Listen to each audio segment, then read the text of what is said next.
ایک بادشاہ اپنی جوان سالہ بیٹی کی شادی کو لے کر بہت فکر مند رہتا تھا۔ وہ برسوں سے نیک اور عبادت گزار داماد کی تلاش میں تھا۔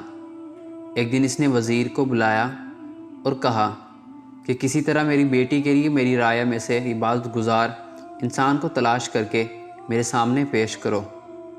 وزیر نے اپنی فوج کو شہر کے جامع مسجد کے گرد تعینات کر دیا اور کہا، چپ کر دیکھتے رہو، جو شخص آدھی رات کو مسجد میں داخل ہوگا اسے نکلنے مت دینا جب تک میں نہ آ جاؤں۔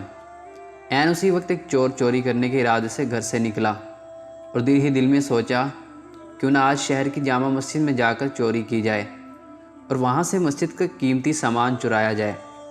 چور جیسے ہی جامع مسجد میں داخل ہوا، مسجد کی انتظامیہ چور سے بے خبر مسجد کو باہر سے تالا لگایا اور اپنے گھروں کو چلے گئے۔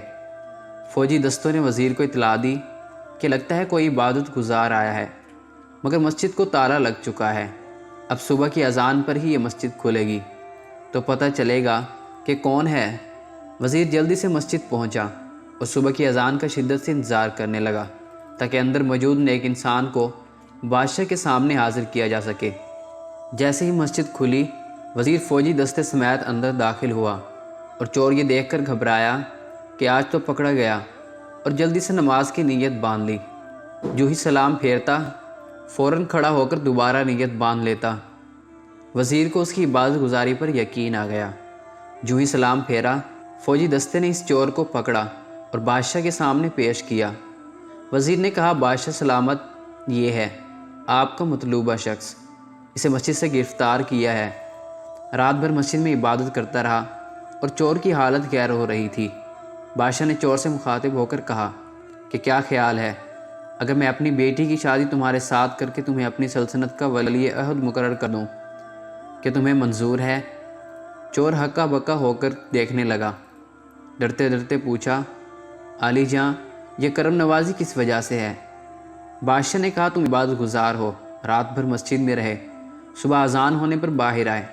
اور چور دل ہی دل میں سوچنے لگا، اے اللہ، میں نے چوری کی نیت سے ہی صحیح مگر تیرے گھر گیا، دکھلاوے کی نیت سے ہی صحیح مگر نماز ادا کی، اور بدلے میں تو نے دنیا میرے قدموں میں ڈال دی۔ اگر میں سچ مچ عبادت گزار ہوتا اور راتوں کو تہجد پڑھا کرتا تو پھر تیرا کیا انعام ہوتا؟ چور وہیں کھڑے کھڑے شرمندہ ہو کر اللہ سے توبہ کی۔ خوش نصیب ہیں وہ لوگ جن کا دل عبادت میں لگتا ہے، اپنے مالک کے سامنے گڑ گرا کر ذکر کرتے ہیں، آرام دہ بستروں کو چھوڑ کر مصلے پر کھڑے ہوتے ہیں۔ ان کا کیا مقام ہوگا، ایک انسان اس کا تصور بھی نہیں کر سکتا۔ اللہ پاک ہم سب کو پکا سچا عبادت گزار بنا دے، آمین۔